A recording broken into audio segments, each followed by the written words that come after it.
Hello everyone, welcome to the digital class of software engineering. So we have been discussing the process activities and we have already discussed the first three activities. Those are software requirement specification, design and implementation, and software validation. So in this class we are going to discuss the software evolution, that means the software maintenance phase.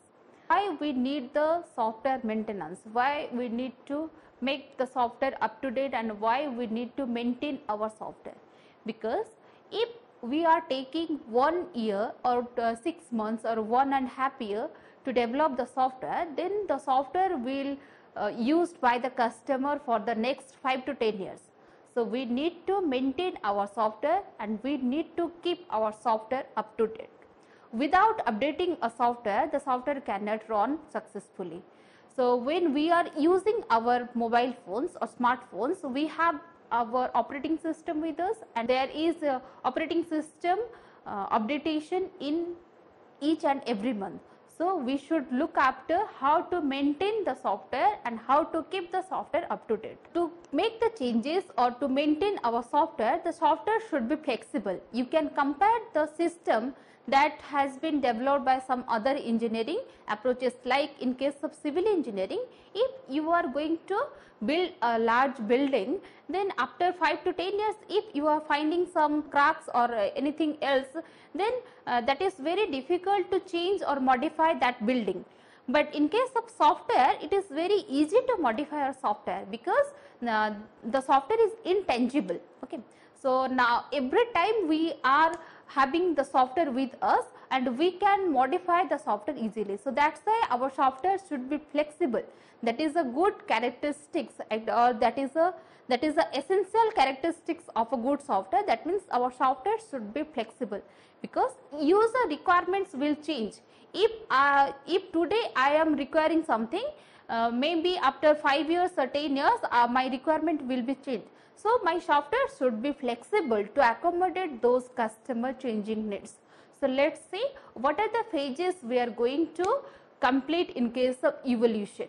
So these are the phases we have to complete in case of software evolution.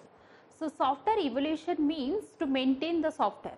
That means when we need the maintenance, that means suppose we have been developed a software, and after deploying the software to the customer wants some new features, then we have to add the new features to the existing software.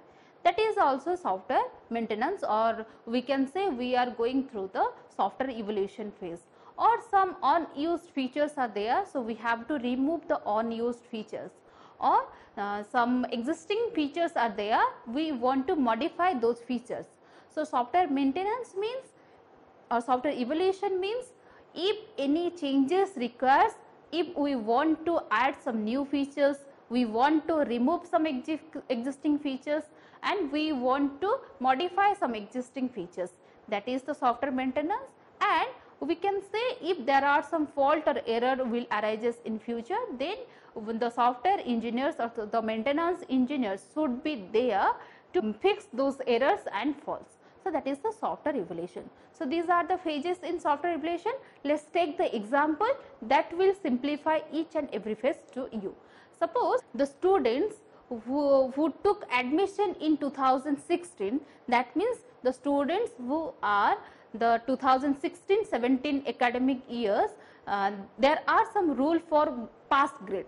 That is, for the 2016 and 17, so for the students having the academic year 2016 and 17, the rule for or the criteria for pass grade is the total mark should be greater than 33.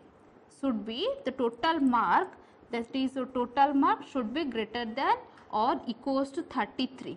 Okay. So what is the total mark? Each paper has 100 marks. So out of 100 marks, suppose there are 20 marks for mid-sem and 80 marks for your end-sem. So if the student will obtain 33 or more than 33, we can say the student has passed that paper. So we have developed a software which will calculate the grade of the student, and that software will check if the student has obtained less than 33 mark in each and individual paper, then the grade will be fail. So, the fail grade, that means greater than equals to passed. Okay. So, if it is less than 33, that means fail. There are some other grades like A, B, O. I am not mentioning all those grades, but just consider the pass and the fail. Which student will get passed and which student will be failed. So, the criteria is greater than equals to 33, that is passed, and less than is 33. So, we have developed the software and we have been writing the code, that is, if the total mark is less than 33, the grade will be fail. If the total mark is greater than equals to 33, then the grade will be P. So, the grade will be P and here is the F. So, this is our software that we have been developed for the 2016 and 17 batch. So, for the students having 2017 and 18 academic year, the rule has changed. So, for the 2017 and 18 batch, the criteria is if the student is the total mark is greater than equals to 33, then the grade is pass. If the total mark is less than 33, the grade is fail. So, what is that criteria? That looks same, that is here also total mark is greater than equals to 33 P and the total mark is less than 33 fail. So, this is also same as the, but there are some extra criteria, that is how the total mark will get calculated, that is from the end same, the end same mark should be of 33% of 80. If the student will obtain the 33% of 80, that is 26. If the student will obtain 26 in the end same and the total mark will be calculated as the mid same mark plus the end same mark. Okay. Then the total mark will be calculated and the total mark should be greater than equals to 33. Then only we can say that the student has passed. The extra criteria is the student should obtain 26 out of 80. So, that is the extra criteria now we are having. So, we have to change our software. Whichever software we are using for 2016 and 17 batch, we cannot use that software in case of 17 and 18 batch. Suppose student 1 has obtained in case of end same, suppose 45 and in case of mid same, suppose 15. So, what is the total mark? The total mark is what? 70. The 70 is greater than equals to 33, that is passed. So, in case of 2017-18 batch also, the student will get passed, but suppose a student 2 will get end same as 20, but in case of mid same he got suppose 15. So, what is the total mark? The total mark is 35. If I am using this software, that software is intended for the 2016 and 17 batch, then it will check 35 is greater than equals to 33, the student will be passed, but actually the student is failed, because the criteria is what? Out of 80 he should obtain 26 in case of end same, but he obtained 20 in case of end same. So, there we have to fail that student because he has not obtained 26 in the end same examination. So, we have to modify our software. So, how we are going to modify our software? These are the phases. So, first we will define the system requirements. What actually my new software or my customer wants, what actually the changes is 26 out of 80. So, here the changes, what actually the change I mean 26 out of 80. We should obtain 26 out of 80, that is in case of end semester. Then we will go for assesses existing system. This is my existing system. So, in case of existing system, there is the code that will check total mark is greater than equals to 33, then the student will pass. The total mark less than 33, that is fail.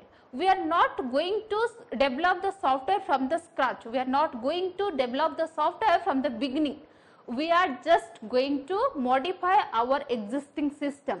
So, SSS existing system means we are going to check what actually the software that are with us and what we want to change, what my existing system is providing the functions and the services to me. And here we find that my existing system is providing total mark is less than equals to 33, then the student will pass. And how the total mark is getting calculated?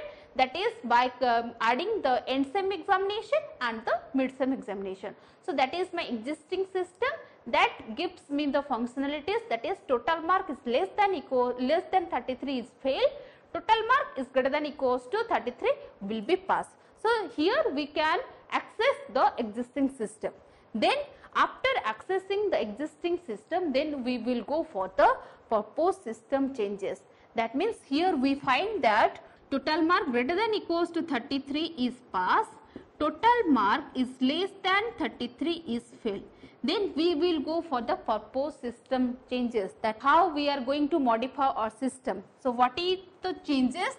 That is total mark is greater than equals to 33 will be pass, total mark is less than 33 will be fail, and the new criteria is end same should be greater than equals to 26. So, this is the proposed change. I want to change my software according this purpose. What my customer wants a new change, that means the end semester mark should be is greater than equals to 26. If my end semester exam or whatever the mark we obtain from the end sem that is less than 26, then the student should be failed. So, this is the proposed system change. Then I will go for modifying my existing system. Here I will modify my system. That means whatever the code I have written for 2016 and 17 academic year, I am going to modify the code here. I can write here, this is my existing system, I can write here if end same is greater than equals to 26, then only I can go for this. I will add the end same with the mid same, that I can obtain the total mark, that is your end same plus mid same. Then I will go for checking the total mark is greater than 33 or not. If from here, if the end semester is less than 26, then I can simply write the student is failed. So, that is the modification of my existing system. So, after the modification, these are the modification. So, what we will get? We will get the new system. Okay. So, this is our new system. What we will get? We will get the new system where I have already modified that if the end semester or if the mark of the end semester examination is greater than equals to 26, then we will go for checking that the second criteria, that is the total mark is greater than equals to 33 or less than 33. Then you can take another example. Suppose a student, that is student S3, that mid-sem examination he obtained suppose your 3, okay, and in case of end sem examination he obtained 27. Then by adding the mid sem and end sem, what we will get in case of total mark? The total mark is 30. So, here the end sem is greater than equals to 26, here is 27, true. Then we will go for here, the total mark will be end sem plus mid sem, 27 plus 3, that is 30. Now, the total mark is less than 33. The student will be failed, that is failed. So, in this case, after modifying the system, we will check either the student obtained 26 in case of end semester examination and 33 in case of total mark.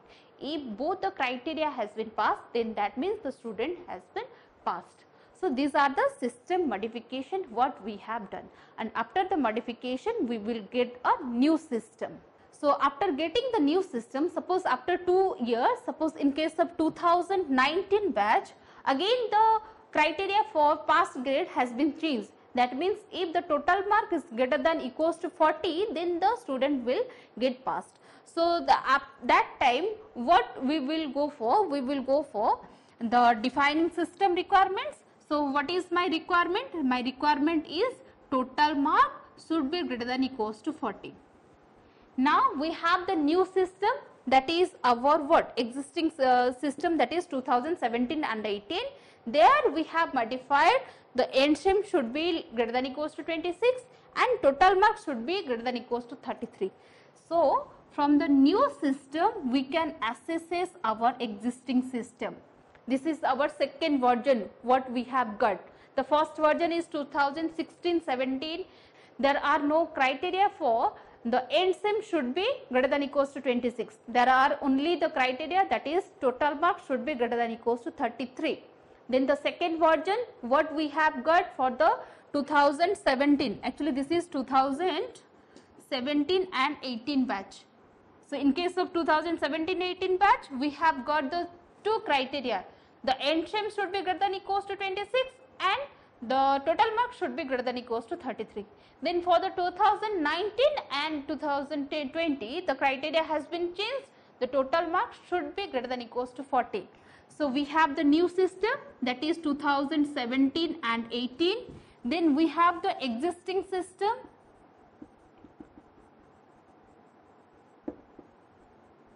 So existing system is what? That is 2016 and 2017. By looking at the 2017-18 and 2016-17, we can access our existing system. So we have two versions. One is for 16-17 and another is for 17-18. By looking at the two existing system, we are going to modify or we are going to create a new system, that is for 2019 and 20. Again we will go for proposed system change. There we can say the total mark should be greater than equals to 40.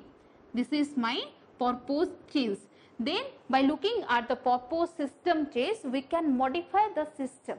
Then we will get a new system, that is for 2019 and 20. So these are the phases we are encountered with in case of system or software evolution.